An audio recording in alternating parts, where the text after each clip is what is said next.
Bonjour en France. Eh bien écoutez, là, il y a plein de vidéos qui circulent en ce moment sur les défenses au couteau, c'est revenu à la mode. Alors pourquoi moi ça me fait rire les défenses au couteau, c'est qu'il y en a certains qui vous disent en fait qu'il n'y a rien à faire. Il n'y a rien à faire de défense au couteau, mais ils vous montrent des choses à faire.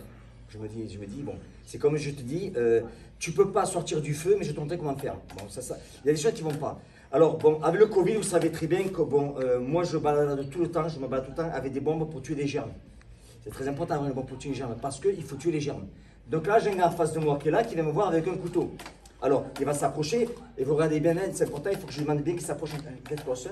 Voilà, je lui dirige ce que je veux. Donc, comme j'ai la bombe là, la bombe pour les microbes, alors avant de m'en servir, ce qui est important, c'est ça, c'est que je prends la bombe. Vous avez vu? Ça marche. Ça a désinfecté le stylo, le couteau et la main. Donc, si vous avez une bombe, le gars, il vient, voilà. Je vous conseille de faire ça. Alors, allez, on arrête les conneries. Où est-ce qu'il est le problème? Alors, certains nous disent, oui, mais c'est quoi une différence entre une menace, une attaque? C'est pas pareil. Non, le gars, il te menace avec un couteau, que tu es assis, tu fermes ta gueule, tu donnes tout ce qu'il veut. S'il veut te planter, il te planter de suite. Donc déjà, alors le mec te menace, il n'a pas voulu te planter. Il veut te planter, tu te plantes de suite. Donc s'il te menace, tu donnes ce qu'il veut et c'est tout. Et tu pries pour le bon Dieu. Alors, technique secrète de couteau, non, parce que moi je suis honnête, tout ce qu'on fait ici, moi, ils vous le diront. Moi, on ne m'a jamais attaqué au couteau. Je montre qu'une seule technique de défense, que j'ai pratiqué, mais c'est la seule que je présente.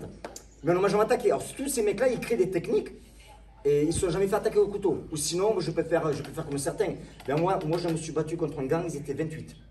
29, je suis contre une femme. Et alors, ils avaient couteau, il y avait de tout. Et je les ai tous détruits. Il faut arrêter de se masturber là, les mecs, ils font des cons. Où est-ce qu'il est le problème? Le problème, il est simple. C'est là. Je suis là.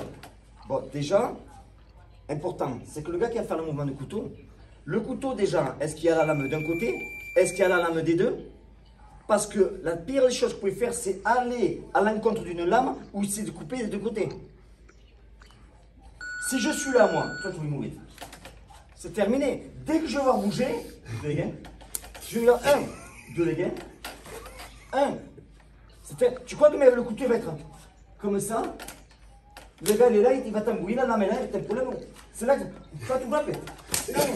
Toi tu vois pète.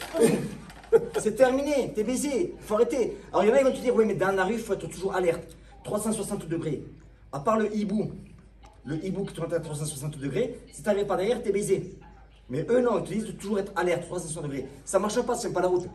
Donc il faut arrêter de se foutre de la gueule du monde. Parce qu'en fait, ces gens-là, je me suis aperçu, c'est tout simple. Je vais résumer ce qu'ils font. Ils n'apprennent pas aux gens à se défendre. Ils apprennent aux gens à devenir des victimes. Tous les gens qui font des combats de rue, des bagarres de rue, qui vont braquer les gens, etc., quand tu vois ces vidéos, ils prient le bon Dieu pour que ces mecs essaient de faire ce qu'il leur montre. Parce qu'ils vont se faire recouper. Tu as le couteau, il est là, moi je te dis comme ça, tu fermes ta gueule. S'il vient te planter avec une seule technique, je vois dans le C3, c'est tout. Et encore une fois, je le dis tout ce qu'on fait C3 avec moi, ils vous le diront. Je ne dis pas que ça marche. Je dis que c'est la seule chose que j'ai trouvée qui marche, à mon avis. Mais on ne m'a jamais attaqué. Donc, je suis dans le doute. C'est un essai. Voilà. Mais ce que je valide moi, il y en a un autre qui est très connu. Je ne parle pas vous savez de qui valide ce que je dis aussi. Voilà. Donc, défense au couteau, si le gars il est là, je vous le dis, évitez de prendre, parce que vous allez à l'encontre, vous allez à l'encontre de la lame. Une lame, je vous dis, un couteau, il y a plusieurs choses qui vont rentrer en jeu. Est-ce que ça coupe un côté? Est-ce que ça coupe de l'autre côté? Est-ce que ça coupe des deux? Est-ce que c'est pointu? Donc on ne peut pas. Et c'est tellement en situation de stress, quand on est dans une situation de stress, on ne pense pas les mêmes choses. Donc ces mecs-là, ils me font rire, ce sont des comiques. Ils ne se sont jamais fait planter au couteau, ils ne se sont jamais défendus contre le couteau. Parce que si c'était vrai, ils le sauraient. Moi, je travaille avec la police ici pendant plus de 10 ans, je peux vous dire qu'ils attaquent au couteau, j'ai venu chier. Et je peux vous dire que c'est pas beau. Donc il faut arrêter de se foutre la gueule du monde avec le couteau, parce que là, ça devient ridicule. Donc encore une fois, je dis, ces gens-là, en fait, ils n'apprennent pas aux gens à se défendre, ils apprennent aux gens à devenir une victime. Steve, il est là, je vais lui parler en anglais, je lui ai demandé, Steve, si j'ai un couteau, est-ce que tu vas essayer de m'attraper? Steve, fucking dans la fille, tu vas te l'appeler? Fuck no. Je traduis en anglais, fuck no, mais non. Tu vois ce que je veux dire? Donc, il faut arrêter les conneries. Bonjour France. Parfait.